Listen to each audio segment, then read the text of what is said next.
All right, so I'm going to do it like this. Howdy. I don't know where I'm posting this yet, but we'll find out. Okay, so I preached a sermon yesterday, and it was on AI, the threat of AI.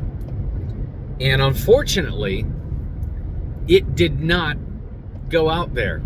I'm sorry to everybody who was disappointed. If you were there at the church, cool, you got to hear it. And I have to say, I was very surprised by all the people who came up to me afterward and said, I am so glad that you were talking about that, because this is exactly what we wanted to hear. I've been thinking about this a lot, all the implications with AI and where we're heading, it's scary stuff. I'm so glad you said something. So I was just happy. But anyways, so I preached on AI, and oh man, it didn't get uploaded. Coincidence?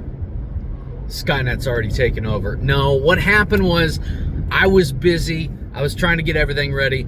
I didn't hit the stream button on the service, so that's why it didn't go up. So I'm just going to give you like a rundown of what happened yesterday, okay? It seems like the church is always in between like 5 to 15 years. Yeah, right about there. 5 to 15 years behind the cultural curve. Something gets popular in the culture, and we don't start talking about it until like 5 to 15 years later. We're always behind. So I figured, okay, this has been going on for a few years now. Let's at least try and get ahead of the curve. Let's try and think of how AI is going to impact the church, the Christian, everything like that. And I went into a whole bunch of different subjects. I did a lot of research on this. I don't have all my notes in front of me, so I'm not going to be able to give you straight up statistics. But, I initially started talking about the threat of AI. AI is a tool. I don't want you to take from this that I'm saying we shouldn't use AI. No, it's a tool. Use it for God's glory, okay? Just like we do the TV and the internet, okay? So I'm not saying don't use AI. I use AI, okay? But with great power comes great responsibility. And with that responsibility comes at least a knowledge of what you're handling and the dangers that it could pose if not handled correctly. AI is it's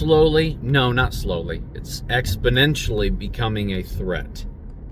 You probably saw the Google VO3 videos that have been out there. Hyper realistic.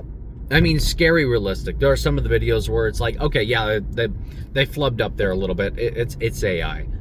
But there are some where it's like, I can't tell the difference.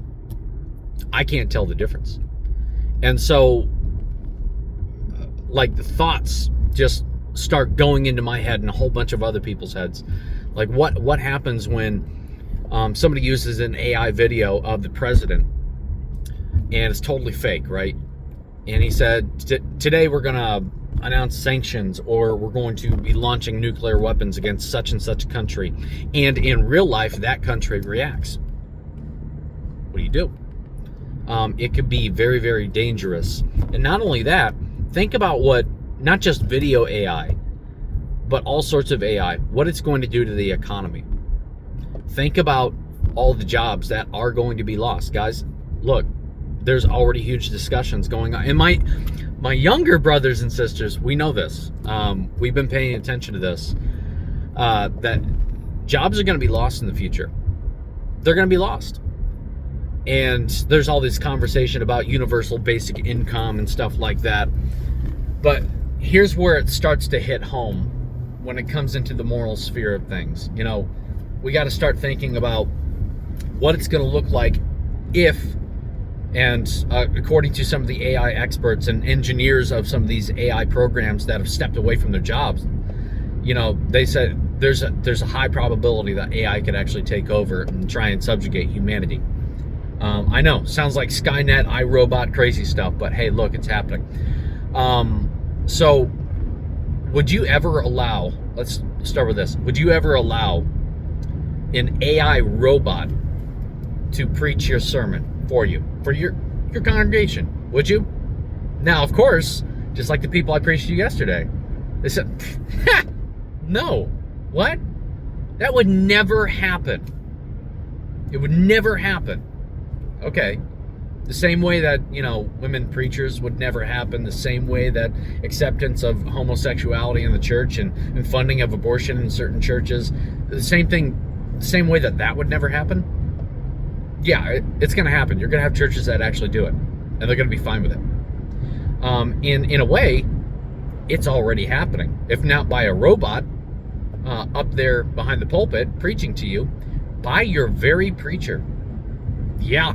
Absolutely. There's a Barna survey that got released, I don't know how long ago, it was a little bit ago, and they found out that 12% of the preachers surveyed are using AI to write their sermons. So they're just a conduit at that point. Yeah, takes away the creativity, doesn't it?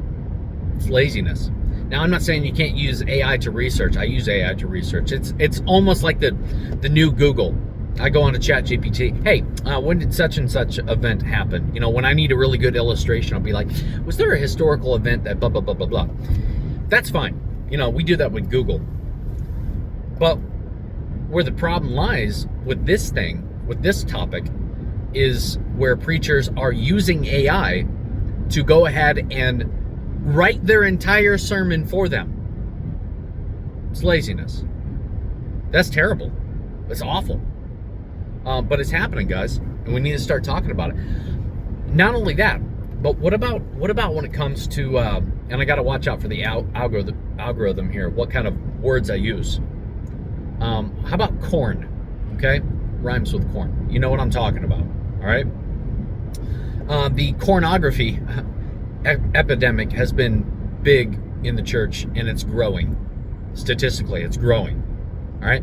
It used to be, and I was kind of at the end of that time. I may have been 5 years old, where you'd have to go to a certain special store to get corn. Okay. You'd have to put on your sunglasses and put up your hoodie, make sure nobody sees you go into that building. I've seen movies. I know how it works. It wasn't really my time. I must have been 5 years old when that was like the end of the era of that kind of stuff. But I knew how it worked, okay? And now in our day and time, you go to a website, type in whatever you want, okay? And it's readily available. Well, what happens when it's like, okay, well, I need better ways to hide this. I need better ways to go ahead and cover up my cookies. I don't want there to be any trace of me ever visiting these websites. So what do? What's the fix? Okay, here's the fix. I'm going to get my AI video generator to go ahead and generate this video for me so I can, yeah, that's the danger. That's the danger. It's going to get bad, guys. It's going to get absolutely bad. And, it's funny that we created AI in our image. We're created in God's image. We created AI in our image.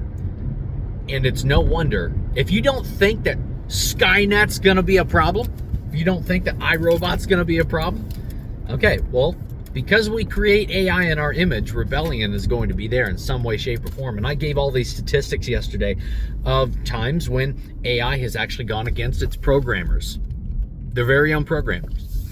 So there was a few instances, like in 2024, where OpenAI straight up rejected the command to shut down. It would attempt to rewrite its own code to avoid shutdown. Several times this happened. There was one time in actually last month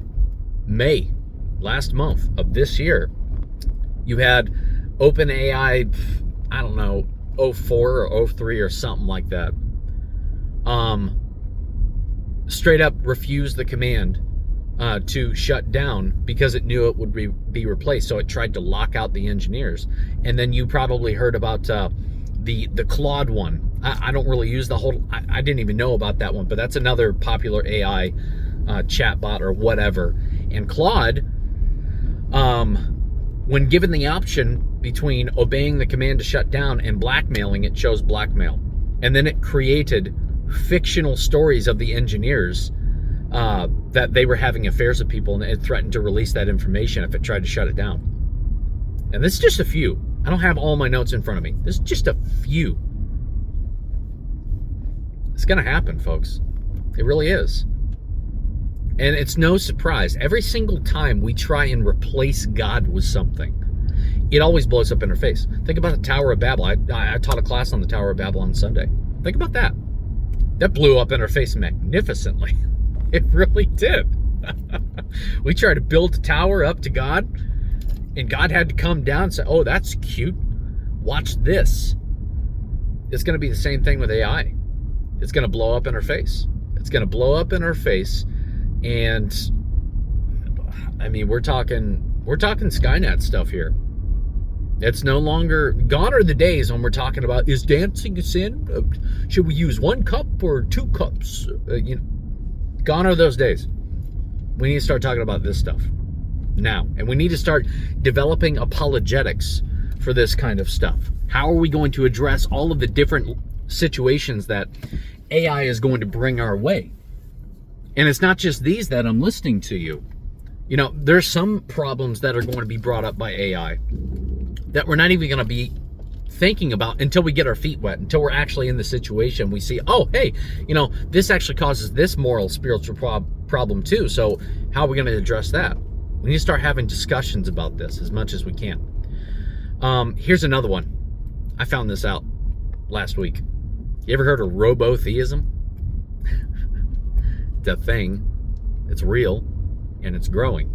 Robo-theism is the belief that we are actually building God. We are building God by AI. We will get to a point with AI where it will become super intelligent, God-like, and it will be our God and provide everything for us. And we'll get to a point called the singularity, according to them, where everything is eternal happiness and peace and eternal life because of AI. How are you going to deal with that?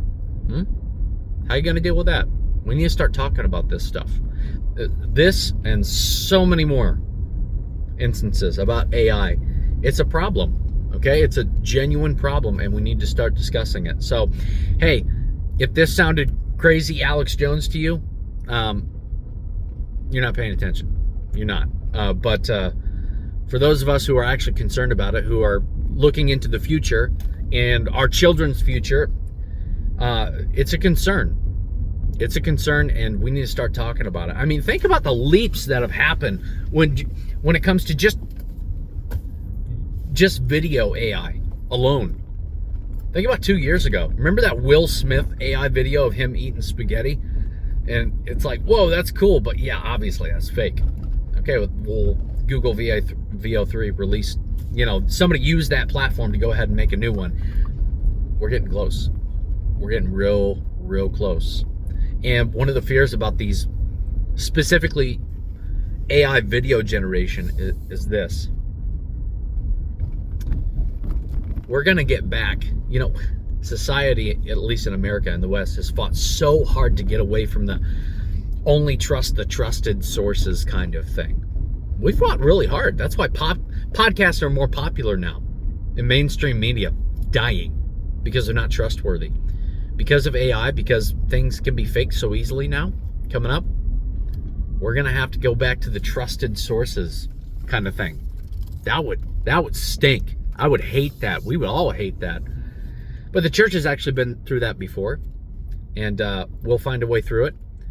Remember back in the olden days when it was illegal for you to have your Bible, and you had to trust a Catholic priest or a pope for the interpretation of what true relationship with God was all about.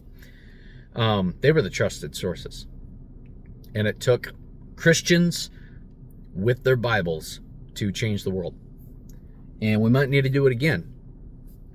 So anyways, that was the gist of my sermon. And although I can't show you the full sermon, believe me, it sounded a lot better than this presentation. But I hope that this was gives you food for thought, and I know a lot of you are thinking about it and just waiting for somebody to speak up in the church about it. Well, I was glad to.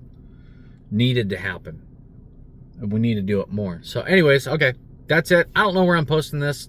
If you're on Facebook and you're watching this, congratulations. I'm like never on Facebook anymore. I'm mostly on X. I'm going to be posting this there too. And probably one of the YouTube channels. I don't know. So, okay. Take care. God bless. I'm going to catch you later.